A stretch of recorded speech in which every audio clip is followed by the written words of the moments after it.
طالما ان انت دخلت على الفيديو دوت تبقى انت واحد عايز تتعلم مجال السايبر سيكيورتي، والمجال دوت بهنيك عليه لان هو المجال بصراحة من اتقل المجال. محتوى الكورس بتاعنا ان شاء الله باذن الله هيكون متقسم على 3 محاضرات ب30 مصطلح، كل فيديو فيه 10 مصطلحات معينين ماشيين من اقل مستوى لحد اعلى مستوى. المصطلحات ديت لازم تكون انت عارفها علشان خاطر لما تخش تسمع حاجة عملي هيتنطق قدامك المصطلحات ديت، والمحاضر اللي بيشرح لك مش هيكون فاضي ان هو يقول لك معنى كل مصطلح. في منهم اللي بيقول لك خش هات المصطلح دوت وشوفه من على جوجل او من على شات جي بي تي. فانا جاي لك ان شاء الله باذن الله في الفيديو دوت علشان خاطر نعمل مع بعض الكورس دوت، وبعد كده ان شاء الله باذن الله بعد ما نخلص مع بعض ال30 مصطلح هيكون في فيديو عملي هنشرح فيه كل الأوامر زي أوامر لينكس وأساسيات الشبكات، وهتكون دورة اختراق أخلاقي كاملة بإذن الله هتنزل على القناة. بس أنا حبيت أشرح لك الأول الحاجات النظري اللي هتفهم بيها الحاجات العملي، وإن شاء الله بإذن الله هنزل لك برضو مصطلحات الشبكات علشان خاطر واحنا في الدورة ديت تكون متقنها جدا جدا. فتأكد ان انت تكون متابعني وتشترك في القناة وصلي على النبي، ويلا بينا نبدأ. المصطلح الاول معانا وهو اللي بيتكرر قدامنا، يعني ايه سايبر سيكيورتي؟ هو علم حماية الانظمة والشبكات والبيانات من الاختراق او السرقة او التخريب، زي حماية مثلا قاعدة بيانات من هجوم الهاكر. انا عارف طبعا ان انت مش فاهم اي حاجة. بص يا معلم، في فرق ما بين كلمة سايبر سيكيورتي وكلمة هاكر. الهاكر دوت اللي هو مش اخلاقي، اللي هو مثلا زيه زي الحرامي كده، مثلا هو داير عمال يسرق كل حاجة. انما السايبر سيكيورتي دوت واحد اخلاقي، يعني زي مثلا واحد مسؤول عن الامن، هو اللي مسؤول عن كل حاجة واي حاجة بتحصل. فكلمة سايبر سيكيورتي يعني انت بتحمي الحاجة الديجيتال. يعني ايه بتحمي الحاجة الديجيتال؟ بتحمي حاجات زي الشبكات، اي شبكة مهمة انت اللي بتكون مثلا مسؤول عن حمايتها، بتمنع السرقة، بتمنع التخريب، انت اللي بتكون حامي قاعدة بيانات ايا كانت، بيانات شركة، بيانات مستشفى، ايا كانت ايه هي، انت اللي بتكون مسؤول عنها وانت اللي بتكون مسؤول عن حمايتها. حاجة مثلا زي الانظمة، نظام التشغيل ويندوز، ماك، لينكس، اي نظام تشغيل من دول انت برضو اللي بتكون مسؤول عن حمايته. فبقى احنا كده عرفنا يعني ايه سايبر سيكيورتي. سايبر سيكيورتي ان انا بحمي الحاجة الديجيتال، الحاجة الرقمية، من خلال ان هي مثلا تتخرب او تتسرق، وانا اللي بحمي قاعدة البيانات ايا كانت بقى، بيانات شركة، بيانات مستشفى، ايا كانت الحاجات دي كلها بيكون فيها بيانات العملاء، ايا كانت البيانات ديت انا اللي مسؤول عن حمايتها علشان خاطر الهاكر ما يروحش يسرقها. يبقى احنا كده عرفنا يعني ايه سايبر سيكيورتي، ودوت هو اصلا علم. المصطلح رقم 2 اللي معانا بعد كده وهو سريد، ودوت بيكون اي شيء ممكن يسبب خطر للنظام بتاعك او البيانات. مثلا هاكر بيحاول يسرق حسابات العملة. مش فاهم؟ ابسطها لك. بص يا معلم، اي حاجة مثلا خطر جاي بيحاول يخترق النظام بتاعك او البيانات بتاعك، او يخترق حسابات عملاء او انظمة او غيره من اي حاجات اللي ممكن يخترقها في الحياة. مش لازم اللي انا قلته، لا انا بديك امثلة. اي حاجة المفروض يعملها الهاكر، فاي حاجة هو بيعملها دوت بيسبب خطر او ضرر للانظمة. يبقى اي حاجة ممكن تسبب خطر او ضرر، ايا كان بقى تسبب خطر او ضرر لايه بقى، لبيانات محمية في الشركة، لعملاء، لحسابات ناس، بنوك، معرفش ايه، ايا كان دوت بيكون خطر جاي على الحاجة ديت، ودوت بنسميه سريد. وانا عارف بعضكم ما يعرفش المصطلح دوت، الكل واخد ما يعرفش غير مصطلح الهاكر والسايبر سيكيورتي، هو دوت اخره، ما يعرفش ان المجال مليان مصطلحات. ولو عجبك سلسلة المصطلحات ديت فان شاء الله باذن الله هنعمل كمان سلسلة غيرها لبقية المصطلحات، بس انا جايب لك حرفيا الاكتر انتشار اللي هيقابلونا ان شاء الله باذن الله في الكورس العملي. يبقى احنا كده عرفنا مع بعض يعني ايه سريد، دوت الخطر اللي بيكون جاي على اي حاجة ديجيتال، اي حاجة هتسبب خطر لحاجة ديجيتال، مثلا بيانات عملاء، اي حاجة نظام ضرر لبيانات، اي خطر دوت احنا بنسميه سريد. vulnerability دوت بيكون عبارة عن ثغرة او نقطة ضعف في النظام، ممكن اي هاكر يستغلها. زي مثلا برنامج قديم غير محدث فيه صخرة أمنية، مش فاهم أبسطها لك برضو. أنا لما شرحت لك عشان خاطر في بعض الناس مش فاهمة، يعني في بعض الناس أنا بنزل لأقل المستويات، يعني يجي يقول لك خلاص يبقى احنا كده عرفنا ان التعريف دوت خاص بالبرامج. يا حبيبي مش خاص بالبرامج.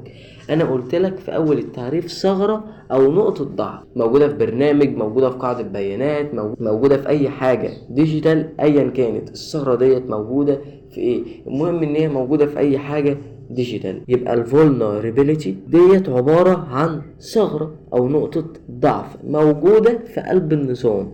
هي ثغرة او نقطة ضعف موجودة في قلب النظام او في قلب البرنامج او في قاعدة بيانات عملاء. ديت ممكن الهاكرز من خلالها يخشوا يخترقوا بيانات.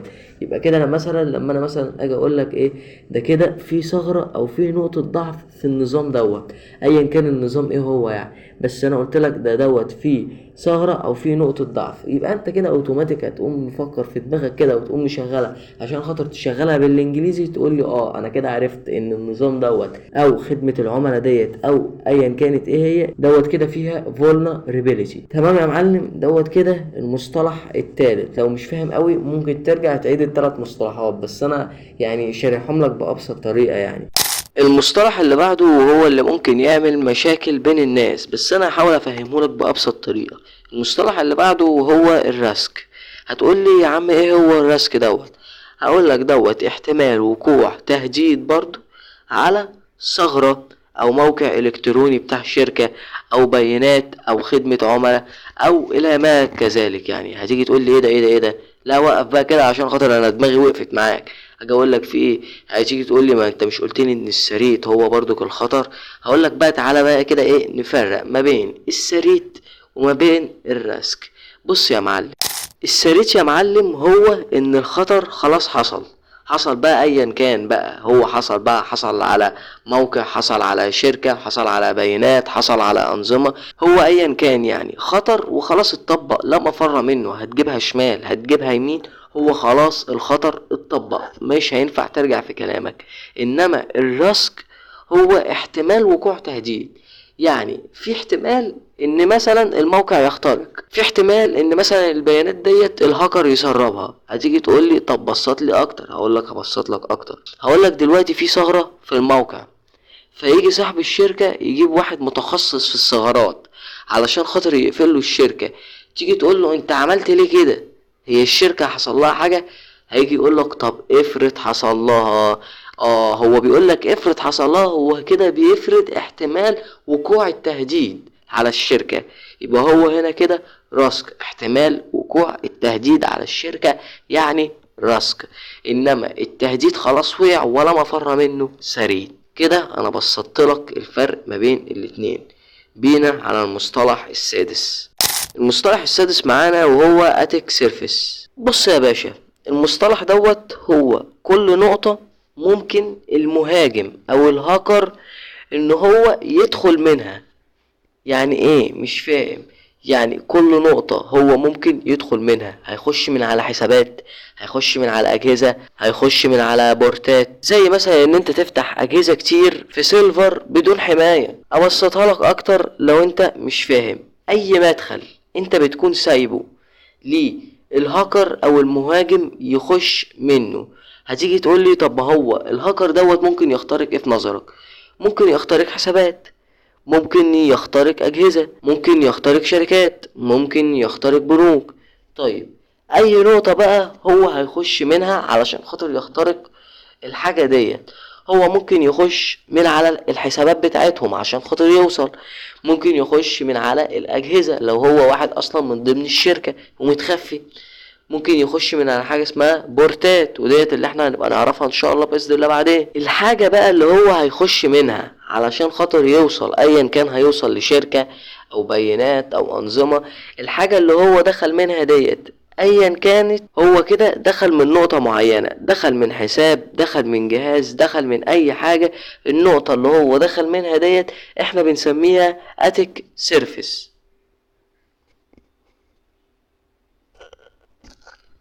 المصطلح دوت ممكن يكون تقيل عليك عن بقية المصطلحات، بس خد بالك ان هو كل مرة يعني الصعوبة بتتقل معاك. فما تخافش ويرجع كده، وانت هتلاقي نفسك فهمت النقطة اللي هو هيخش منها. انا مثلا دلوقتي عندي شركة او عندي بنك، الشركة ديت عندها اجهزة وعندها حسابات، دوت مثال اهوت.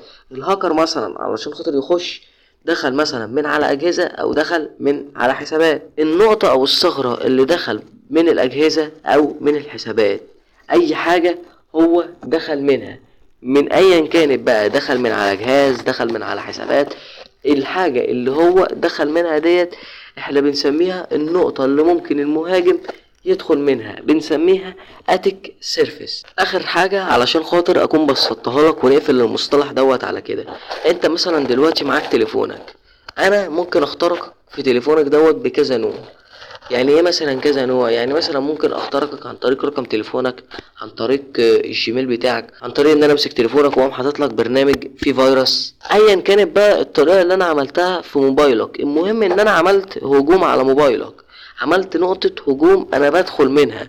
النقطة ديت بسميها في السايبر سيكيورتي او في المجال بتاعنا دوت بنسميها اتيك سيرفيس.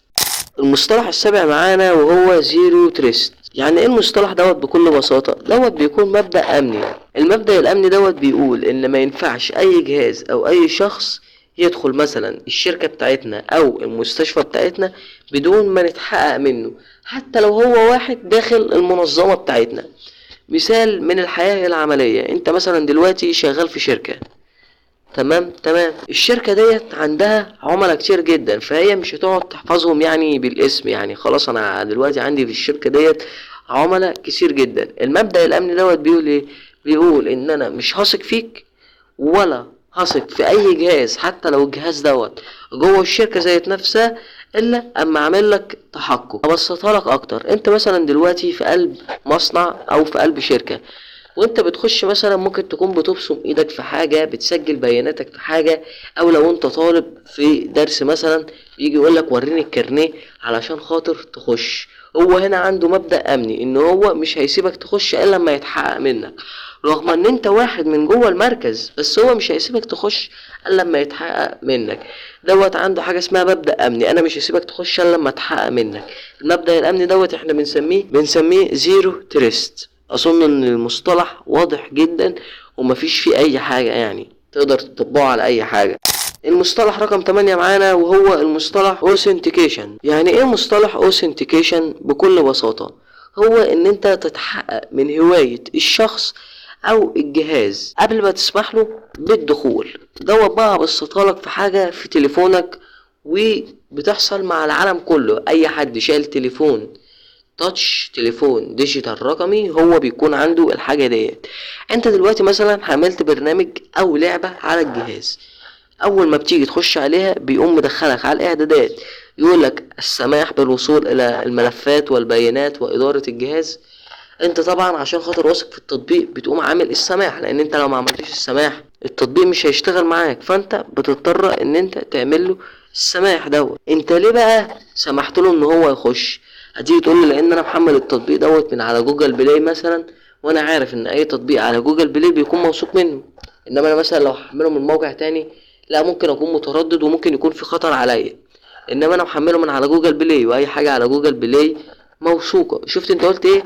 اي حاجه على جوجل بلاي موثوقه. يعني مين اللي اتحققت من الهوايه بتاعه البرنامج او اللعبه اللي انت حملتها ديت علشان خاطر تسمح لها بالدخول؟ هتقولي اللي اتحققت جوجل بلاي. يبقى التحقق من الهوايه اسمه اوثنتيكيشن. يبقى اوثنتيكيشن دوت هو التحقق من الهوايه. تقدر بقى تطبق دوت على اي حاجة. مثلا شركة وعندها مثلا عملاء، وهم مثلا دلوقتي حد عايز يخش مثلا على الحسابات بتاعتهم، طبعا هم مش واثقين فيه، ممكن يكون هاكر، فهم بيعملوا ايه؟ بيتحققوا من الهواية بتاعته قبل ما يسمحوا له ان هو يخش يعمل اي حاجة. بعد كده بيقوموا سامحين له. بعد ما يسمحين له، هو دلوقتي ممكن يقدر يخش يعمل اي حاجة، ممكن يخش يحط كلمة مرور من عنده، يحط بصمة من عنده، ممكن يخش يقدر يحط اي حاجة انت ممكن تتخيل، بس هم واثقين فيه لان هم عملوا عليه مرحلة وهي اسمها مرحلة اوثنتيكيشن. اظن ان كده لحد دلوقتي الدنيا ماشية تمام ومفيش معاك اي مشكلة. فلو وصلت لحد هنا بقى واستفدت وقدرت تستحمل الكلام اللي انا بقوله دوت، فما تنساش تشترك في القناة طبعا وتصلي على النبي وتستنى بقية الكورسات والسلام عليكم.